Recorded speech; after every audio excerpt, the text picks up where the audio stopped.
Hello everyone, मैं welcome you all to this session of English with Anmol sir. मैं आप सभी का स्वागत करता हूं इस सेशन में इंग्लिश विद अनमोल सर के साथ।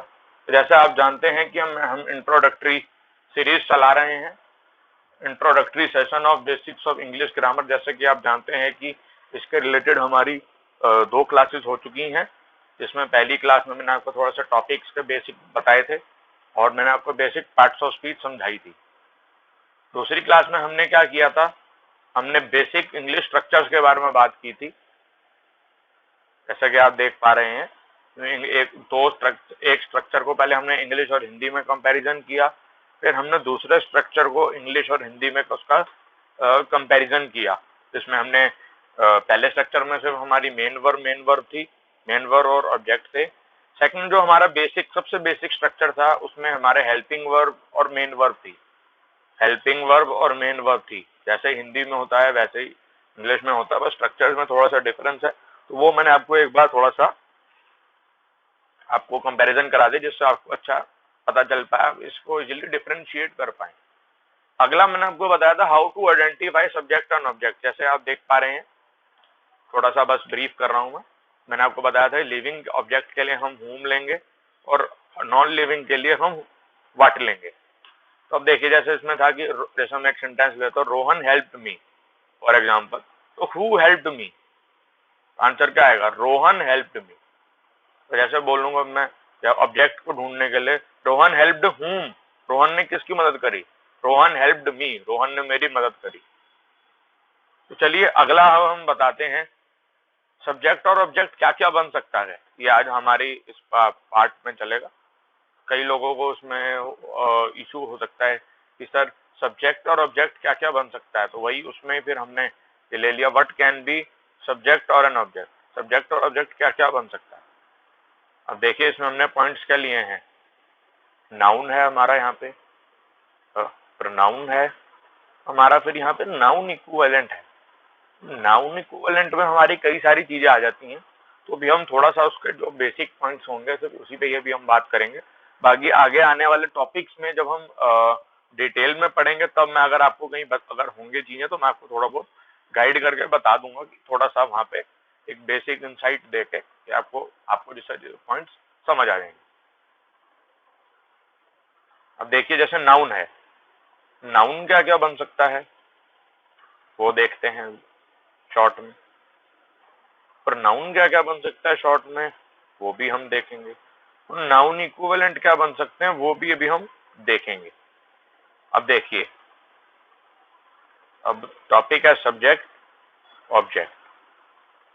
कौन सी चीज हमारी क्या बन सकती है, क्या नहीं बन सकती, क्या बन सकती है, क्या नहीं बन सकती। तो पहले इसके बारे में भी थोड़ा सा इंसाइट होना जरूरी है। Subject object, subject object. क्या नाउन सब्जेक्ट बन सकता है? हाँ जी, बिल्कुल बन सकता है। क्या नाउन ऑब्जेक्ट बन सकता है? हाँ जी, ऑब्जेक्ट भी बन सकता है। क्या प्रोनाउन सब्जेक्ट बन सकता है? हाँ जी, बन सकता है। क्या प्रोनाउन ऑब्जेक्ट बन सकता है? बिल्कुल, जैसे सब्जेक्टिव प्रोनाउंस होते हैं वैसे हमारे ऑब्जेक्टिव प्रोनाउंस भी होते हैं। क्या नाउन इक्विवेलेंट सब्जेक्ट बन सकता है? हाँ जी, बिल्कुल बन सकता है। क्या नाउन इक्विवेलेंट हमारा ऑब्जेक्ट बन सकता है? बिल्कुल बन सकता है। अब नाउन इक्विवेलेंट में थोड़ा सा मैं आपको बेसिक बताना चाहूंगा कि नाउन इक्विवेलेंट में क्या क्या हमारे चीजें आ सकती हैं। पहले हम सिर्फ दो बेसिक चीजों पे ही बात करेंगे अभी फिलहाल। पहला हमारा होता है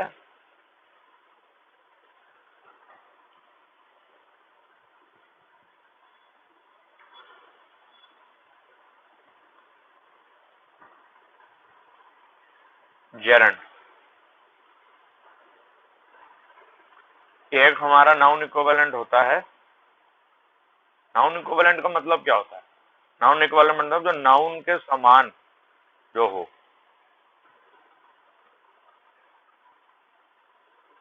कि जेरंड है हमारा एक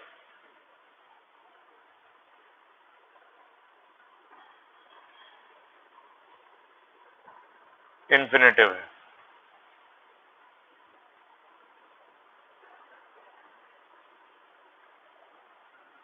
जेरेंड है हमारा इन्फिनेटिव है। अब जेरेंड का बेसिक क्या होता है, तो V1 plus ING। V1 plus ING कई फॉर्म्स में, कई चीजों में प्रेजेंट हो सकता है। वो कॉन्टिन्यूअस टेंस के फॉर्म में भी प्रेजेंट हो सकता है आपका, वो आपका प्रेजेंट पार्टिसिपल के फॉर्म में भी हो सकता है, और ये हमारे जेरेंड की फॉर्म में। पर यहाँ पर जानने की बात क्या है, जेरेंड जो है वो ही सिर्फ हमारा सब्जेक्ट बन सकता है इन तीनों V1 ING। उसके लिए भी मैं एक वीडियो आगे कभी बनाऊंगा, जिससे आपका मैं कंफ्यूजन दूर कर पाऊँ। इन्फिनेटिव का स्ट्रक्चर, हमारा बेसिक स्ट्रक्चर क्या होता है,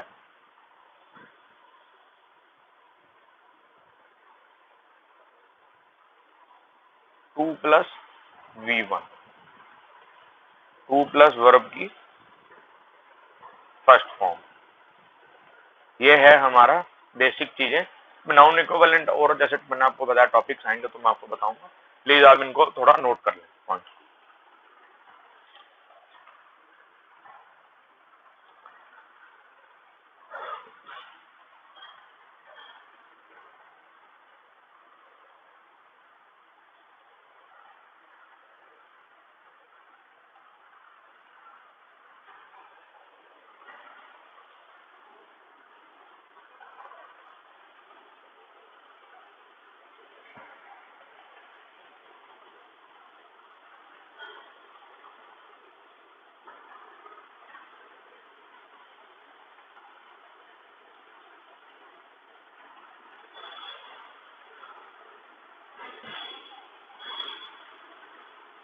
I hope you have noted down these things. So let us move further.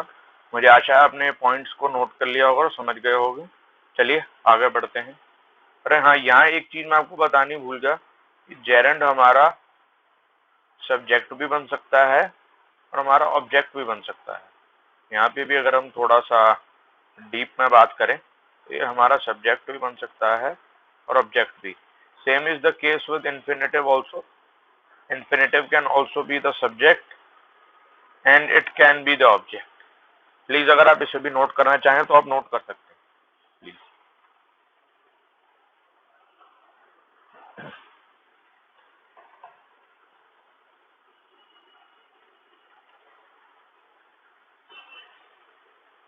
I hope you have noted these things. So let me move further. मुझे आशा आपने मेरे पॉइंट्स को नोट कर लिया होगा। आगे चलते हैं। अब देखिए, मैंने आपको बताया था नाउन सब्जेक्ट भी बन सकता है, ऑब्जेक्ट भी बन सकता है। चलिए नाउन एज अ सब्जेक्ट की बात करते हैं। वही पॉइंट लिया हुआ मैंने, नाउन एज अ सब्जेक्ट। कब कब नाउन सब्जेक्ट बन सकता है। अब जैसे मैं बता रहा हूं, Ram is a good boy. ठीक है, अब राम प्रॉपर नाउन है हमारा। अब जैसे अगर हम सब्जेक्ट की, जैसा मैंने आपको बताया सब्जेक्ट की हम यहाँ पे बात कर रहे हैं, जैसे अब मैं बोलूं who is a good boy, आपका आंसर क्या आएगा, Ram is a good boy. हम यहाँ पे सब्जेक्ट ढूंढ रहे हैं। यहाँ पे ये हमारी मेन वर्ब है। यहाँ पे अगर आप अगला सेंटेंस पे देखें, Rahul is unhappy. Who is unhappy, कौन खुश नहीं है, आंसर क्या आएगा, राहुल। हमारा ये हमारी मेन वर्ब है। अब हम अगला सेंटेंस है, तो राहुल भी जैसे आप जानते हैं कि प्रॉपर नाउन है, तो ये हमारा सब्जेक्ट बन के आया। वैसे हम बोले the Ganga is a Holi river. अब क्या होली रिवर है, अगर हम क्वेश्चन पूछेंगे होली रिवर क्या है, what is a Holi river, answer क्या आएगा, गंगा। गंगा हमारी पवित्र नदी है, होली नदी है, हम बोलते हैं हमारा मेन वर्ब। अब जैसे अब हम बात करें अगले सेंटेंस पे, the Himalayas is a mountain range of south central Asia. क्या है mountain range south central Asia की, क्या है, अब आंसर क्या आएगा, हिमालयाज, या हु इज द, रेंज कौन है, या व्हाट इज द रेंज, क्या बोलेंगे, तो आप बोलेंगे द हिमालयाज इज, वही हमारी मेन वर्ब। अब हम अगला सेंटेंस की बात करें, the Nile flows in Egypt, क्या इजिप्ट में क्या फ्लो करता है, या हु फ्लोज इन, तो आंसर क्या आ जाएगा, नाइल क्या है हमारी सब्जेक्ट है, यहाँ पे हमारा क्या है, ये मेन वर्ब है। Please note down these things.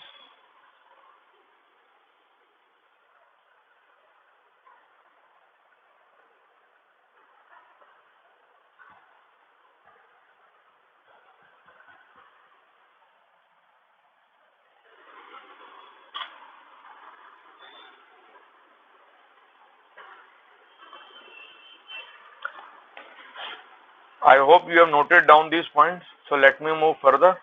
मुझे आशा है कि आपने पॉइंट्स को नोट कर लिया होगा, समझ गए होंगे। चलिए आगे चलते हैं। अब यहाँ पे हम बात करेंगे नाउन एज एन ऑब्जेक्ट।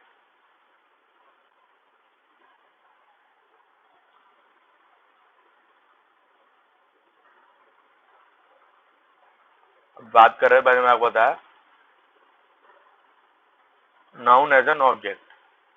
अब जैसे यहाँ पे सेंटेंस है आई टीच राम, आई हमारा सब्जेक्ट है, टीच हमारी मेन वर्ब है। अगर हम बात करें आई टीच हुम, हम ऑब्जेक्ट के लिए बात करें लिविंग है, तो आंसर आ जाएगा राम, तो हमारा ऑब्जेक्ट हो जाएगा।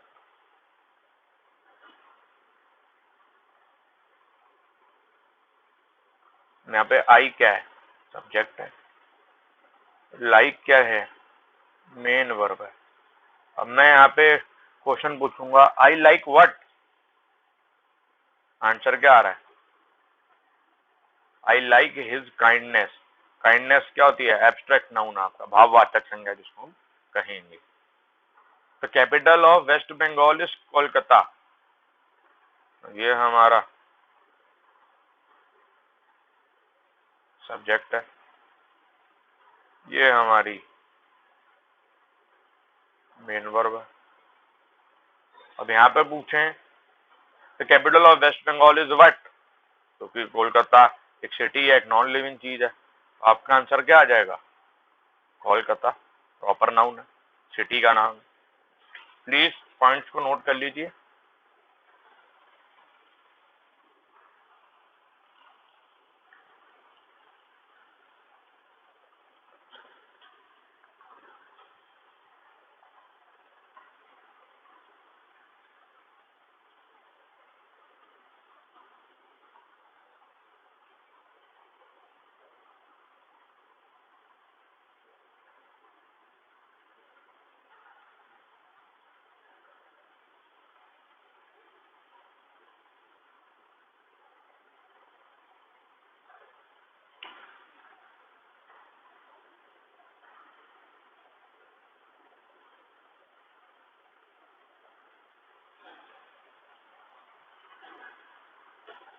I hope you have noted down this points, so let us move further. मुझे आशा है आपने पॉइंट्स को नोट कर लिया होगा। चलिए आगे चलते हैं।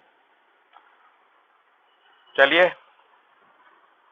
अब हम वीडियो के एंड पे आ चुके हैं, थर्ड सेशन वाली। तो आर अपकमिंग वीडियोस के लिए प्लीज मेरे सेशन को ज्वाइन करें और यूट्यूब चैनल को मेरे सब्सक्राइब करें, इससे आपको आने वाले वीडियोस का बेनिफिट मिल सके और आप मेरे इस फ्री स्पेशल बैच की मुहिम को आप लोग भी इसका बेनिफिट उठा सकें। और आप मेरे टेलीग्राम चैनल भी ज्वाइन कर सकते हैं, इंग्लिश विद अनमोल सर यही नाम है, और मेरी कॉन्टैक्ट मेल आईडी यही englishwithanmolsar@gmail.com। अगर आपको लगता है कि इन केस मैंने कोई चीज थोड़ा जल्दी आगे फॉरवर्ड कर लिया है, तो आप वहाँ पे पॉज भी कर सकते हैं। वैसे तो मैं कोशिश करता हूँ कि आपको मैं ठीक ठाक टाइम दूँ, पर इन केस अगर थोड़ा सा मैं इन केस कहीं जल्दी भी मूव कर जाता हूँ, तो वहाँ पे वीडियो को मेरी पॉज भी कर सकते हैं, जिससे आपका कोई कंटेंट छूटे ना, मिस ना हो। वैसे टाइम तो मैं भी आपको देता ही हूँ। चलो, this marks the end of my session. Thank you for watching this session. Thank you, goodbye, take care.